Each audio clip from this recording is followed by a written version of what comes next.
এই ভিডিওটা দেওয়ার একটা কারণ আছে। আসসালামু আলাইকুম রহমতুল্লাহি ওয়া বারাকাতুহু। কারণ আমার নাকে তো নথ নেই, তাই এই নথটা দিয়ে শুরু করছি।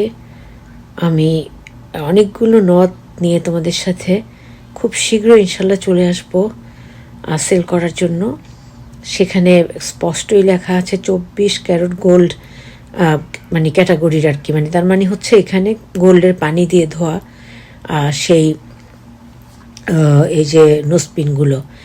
আর দেখো, এগুলো পড়লে কিন্তু বিশেষ করে যারা ইয়াং, এখানে তো আমি ইয়াং দেখাচ্ছি, আমি তো আর এতটা ইয়াং না। এখন মনে করো যে এই যে যারা ইয়াং তারা যদি পড়ে সবাইকে ভালো লাগে, কিন্তু যারা ইয়াং বা ছোট্ট পোলাপাইন টিনেজার, এরা যদি নথগুলো পড়ে এদেরকে অ্যাট্রাকটিভ লাগে ভীষণ রকম। আর সারাদিনের বদলি খাটুনি দিয়ে সেই দুপুর থেকে এই পর্যন্ত মনে হলো যেন একটা যন্ত্র কাজ করছে, এইভাবে চালিয়েছি জীবনটাকে। এখন কোনো রকমে নামাজগুলো কমপ্লিট করলাম, আমার আল্লাহ যদি কবুল করেন।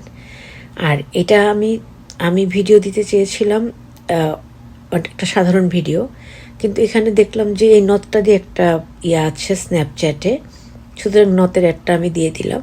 এটা তো সিলভার কালার, আমারগুলো হচ্ছে গোল্ডেনও আছে, মেবি সিলভারও আছে। আমি একসাথে অনেকগুলো অর্ডার দিয়েছি। আর যেগুলো গোল্ডেন সেগুলো লেখা আছে 24 ক্যারেট, মানে গোল্ড স্টাইল, অর্থাৎ এখানে স্বর্ণের কিছুটা ছোঁয়া আছে। এবং সেই ছোঁয়াটা কি, যে স্বর্ণটা সবচেয়ে বেটার, ভালো 24 মানে পার্সেন্ট যেটা গোল্ড আর কি, সেটার ছোঁয়া আছে। তার মানে অনেক ভালো কোয়ালিটির, অনেক প্রাইস দিয়ে মানে আনছি, এখনও হাতে পাইনি। হাতে পেলে তোমাদের কাছে নিয়ে যাব, আশা করছি দেখবে এবং তোমাদের ভালো লাগবে এবং কেনাকাটা করবে। আমরা আসলে সংগ্রাম করি, কি যে কঠিন সংগ্রাম, কি যে কঠিন সংগ্রাম। বাইরে যারাই কাজ করেন রাস্তায়, আজকেও যে কি ঠান্ডা ছিল, যে এখন ব্যথায় কাবু হয়ে আছি, কি যে ভীষণ রকম ঠান্ডা ছিল। যারা বাইরে কাজ করে প্রত্যেকে হাড়ে হাড়ে টের পায়, কেউ কেউ কেউ দোকানে বসে থাকে। আর সবার যেটা ম্যাক্সিমাম এই আউটসাইডে ব্যবসা বা যে ওদের একের থেকে বেশি একাধিক লোকজন থাকে হেল্প করার জন্য। এই যে আমাদের লুসিমণি, ও যে বিজনেসটা করে 4 জন মিলে করে, 4 জন মিলে গুছায়, 4 জন মিলে, মানে গায়ে লাগে না। কিন্তু আমার যা কিছু আমাকে একা করতে হয়। মানে আমি ইদানিং মাঝে মাঝে মানুষের সাথে একটু খারাপ ব্যবহার করে ফেলি।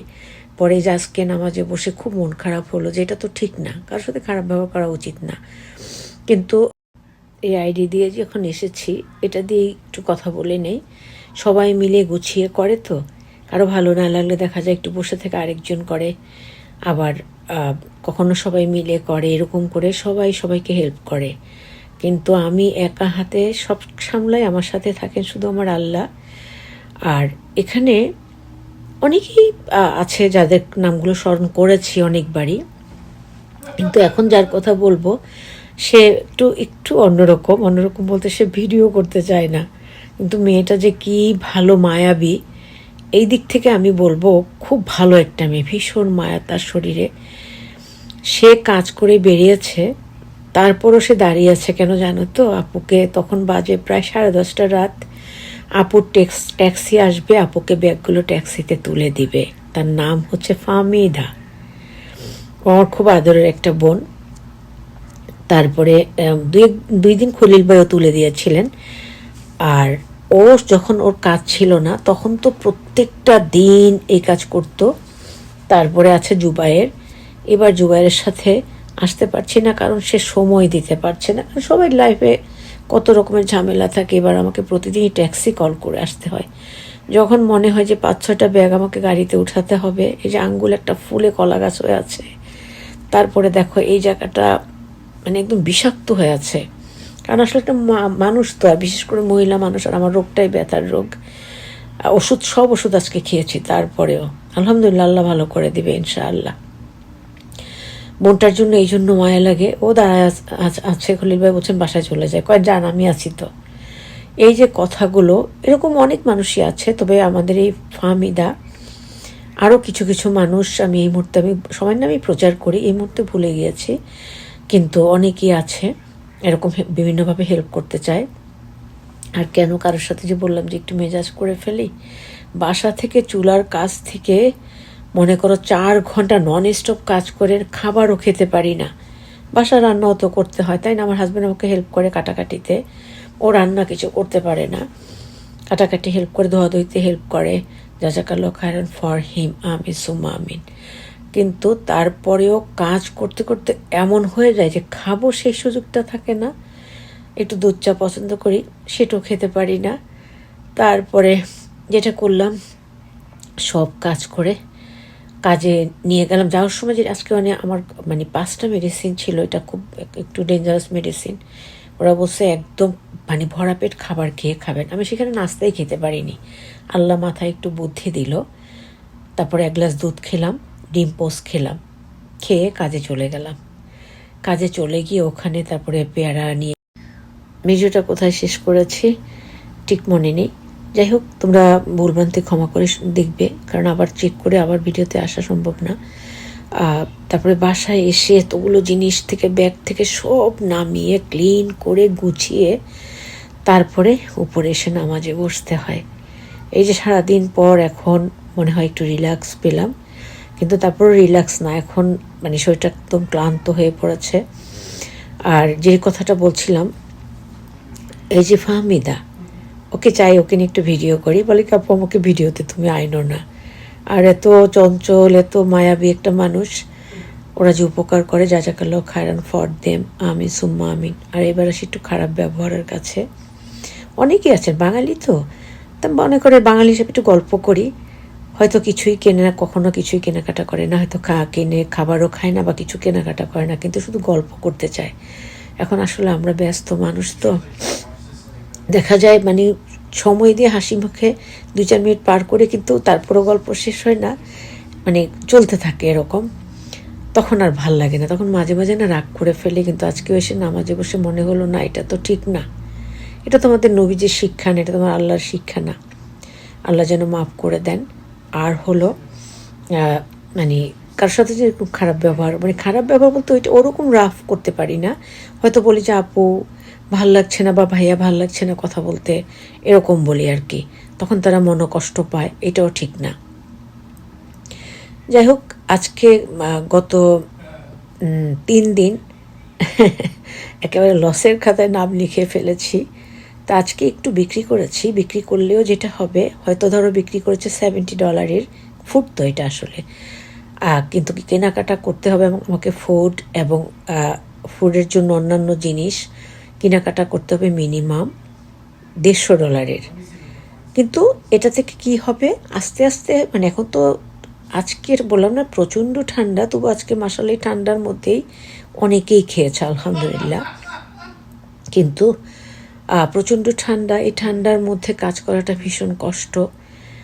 আর সবচেয়ে বড় কথা যে ট্যাক্সিকে $10 টেবিলের টাকা, এই 2টা টাকা যদি না দিতে হতো তাহলে হয়তো কিছু থাকতো আর কি। তো যাই হোক, ইনশাআল্লাহ এমনি করি তো, গত বছর তো করেছিলাম। আল্লাহ আল্লাহ করে আল্লাহই দিবেন যখন ওয়েদারটা একটু ভালো হয়ে যাবে। আর যদি আমি ঘরের কাজগুলো থেকে রেহাই পেতাম, তাহলে যেটা হতো, আমি হয়তো উঠেই চলে যেতাম, তাহলে আল্লাহর মতো অনেক বিক্রি করতে পারতাম। আমি যতই 3টা থেকে শুরু করি, যেতে যেতে আমার 5:30 পৌনে 6টা হয়ে যায়। আমি কখনই 4টাও যেতে পারি না, 5টাও যেতে পারি না, অনেক কাজ থাকে আসলে। আর মহিলা মানুষ তো, যারা কাজ করে তারা কোনো কিছু এড়িয়ে চলে। যখন আবার ভিডিওতে ঢুকি, কোথা থেকে বের হয়ে এসেছে ঠিক বলতে পারবো না। আর যেই কথা বলছিলাম আর কি, হয়তো এখনও ঠিকমতো একটু সাজুগুজু করলে, যদি একটু হালকা করে মেকআপ দেওয়া যায়, আশা করি এখনও আল্লাহর মতে দেখতে ভালোই দেখা যাবে। কিন্তু আসলে কোনো কিছু করা সম্ভব না, কাজ আর কাজ, মাথাটা যে আশ্রে যেতে পারি সেটাই অনেক কিছু। আর হ্যাঁ, ঠোঁটে একটু লিপস্টিক অবশ্যই দেই, এটা আমার খুব পছন্দ, এটা আমি নিচেই রেখে দিচ্ছি যাতে করে দিয়ে একটু বের হয়ে যেতে পারি। কিন্তু আমি ঝর্ণাদির শাড়ি পরব, আজকে দিয়েছি 49 নাম্বার পর্ব, অর্থাৎ 49। তোমরা দেখতে ভুলো না। সবাই ভালো থাকবে, সবাই বেশি বেশি আমাদের জন্য দোয়া করবে, আমি সবসময় অনেক দোয়া করি। Have a great day to all guys. Allah save everyone. Amin, amin, summa amin. Again, Assalamu alaikum wa rahmatullahi wa barakatuhu. Allah Hafiz. এবার চলে এসেছি ঝর্ণাদির ভিডিওতে। সাথে তোমরা লুসি মনার অর্নামেন্টসগুলো দেখে নাও। রেগুলারই দেখাই, কিন্তু তার নতুন নতুন কালেকশন রেগুলার থাকে। দেখো কত কিউট লাগছে দেখতে। এখন সে ফুল হাতা দিয়ে ব্লাউজ পরা শুরু করেছে, দেখতে আরও বেশি ভালো লাগছে।